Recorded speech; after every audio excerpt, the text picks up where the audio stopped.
ఇప్పుడు ఇక్కడ ఒక అరే తీసుకుంటున్నాం.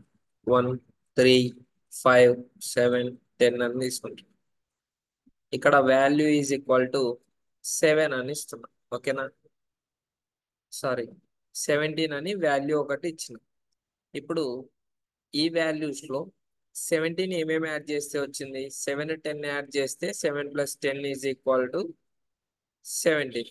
ఓకే, అంటే ఈ టూ ఎలిమెంట్స్ ని మనం ఫైండ్ అవుట్ చేయాలి. ఈ టూ ఎలిమెంట్స్ ని ఫైండ్ అవుట్ చేయాలి. అది ఎలా చేస్తామో ఒకసారి టూ పాయింటర్ టెక్నిక్ ను ద్వారా డిస్కస్ చేద్దాం. ఇక టూ ఎలిమెంట్స్ మ్యాచ్ అయితే మనం return true return true output లో ట్రూ అని ప్రింట్ చేయాలి, లేకపోతే ఫాల్స్ అని ప్రింట్ చేయాలి. ఓకేనా, దీనికి మనం టూ పాయింటర్ టెక్నిక్ వాడదాం. Two pointer technique. ఓకే, ఈ టూ పాయింటర్ టెక్నిక్ గురించి బాగా అబ్జర్వ్ చేయండి. 7 10 దీని సైజ్ వచ్చేసి n = 5. ఓకే, కాబట్టి స్టార్టింగ్ లో లెఫ్ట్ లో 0 అని పెట్టుకుంటున్నాం, రైట్ లో 4 అని పెట్టుకుంటున్నాం. n-1 0 1 2 3 4 కదా. సో అందుకే ఇక్కడ రైట్ వాల్యూ 0, r వాల్యూ వచ్చేసి n-1. ఇక్కడ n వాల్యూ 5, n-1 అంటే ఇక్కడ 4 ఉన్నట్టు. ఈ వాల్యూని ఈ వాల్యూని యాడ్ చేస్తే మనకు 11 వస్తుంది. 11 = 17 కాదు. ఓకే, 11 < 17 అయితే మనం ఎల్ వాల్యూని ఇంక్రీజ్ చేస్తాం. ఎల్ ప్లస్ ప్లస్, ఇక్కడ ఎల్ వాల్యూ 0గా పోయి ఎల్ వాల్యూ ఇక్కడ 0గా వెళ్ళిపోయి ఇక్కడికి ఎల్ వాల్యూ వస్తుంది. ఆర్ వాల్యూ ఇక్కడే ఉంటుంది, ఆర్ వాల్యూ ఇక్కడే ఉంటుంది, ఆర్ వాల్యూ ఇక్కడే ఉంటుంది. మళ్ళీ 3 + 10 13, 13 < 17. మళ్ళీ తక్కువే ఉంది కాబట్టి ఎల్ ప్లస్ ప్లస్. మళ్ళీ ఎల్ వాల్యూ ఇక్కడికి వస్తుంది, ఎల్ వాల్యూ 2 అవుతుంది, మళ్ళీ ఎల్ వాల్యూ 3 అవుతుంది. ఇక్కడ ఏమవుతుంది? 15 < 17. 17 = 17 ఇది కరెక్ట్ అవుతుంది కాబట్టి మనం ట్రూ అని ప్రింట్ చేస్తాం, లేకపోతే ఫాల్స్. ఓకే, దీనికి ఒక చిన్న సూడో కోడ్ రాద్దాం. ఒక చిన్న సూడో కోడ్ ఇక్కడ రాద్దాం. బూలియన్ బూలియన్ ఏ ఆఫ్ అని తీసుకున్నా నేను ఫంక్షన్.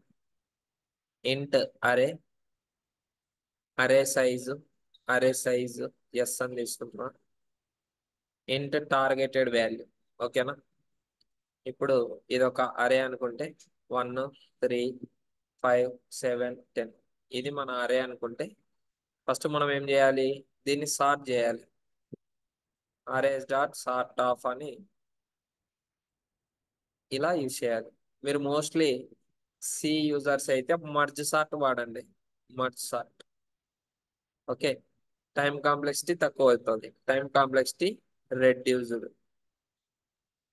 టైం కాంప్లెక్సిటీ తక్కువ ఉండదు. ఇక్కడ మనం ఏం చేయాలి? Left is equal to 0 into left is equal to 0 right is equal to n-1 వరకు తీసుకుంటాం. ఓకే, తర్వాత while loop. While left < right అయితే ఇక్కడ మనం ఏం చేస్తాము అంటే ఇఫ్ ఆఫ్ అరే of left plus array of right yes అయితే ఎస్ అయితే రిటర్న్ ట్రూ. Return true. లేదు అనుకోండి ఎల్స్ ఇఫ్ ఆఫ్ మనం ఏం చేయాలి? ఎల్ వాల్యూని ఇంక్రీజ్ చేస్తూ పోవాలి. Array of L plus array of R is అయితే అప్పుడు L plus plus. Okay, L plus plus. లేదా ఏం చేస్తాం? R minus minus. ఓకే, ఇక లాస్ట్ కి రిటర్న్ ఫాల్స్. ఎక్కడ ట్రూ అవ్వలేదు అనుకోండి రిటర్న్ ఫాల్స్. Return falls. ఈ చిన్న లాజిక్ ని మీరు పైథాన్ లో కానీ సిలో కానీ జావాలో కానీ ట్రై చేయండి.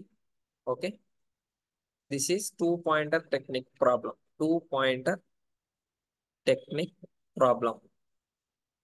Technique problem. ఓకే, మీరు టూ పాయింటర్ వాడుతున్నారంటే అరే సార్ట్ అయి ఉండాలి. అరే should be sorted. Sorted while using while using two pointer technique. Two pointer technique. Okay. Thank you very much.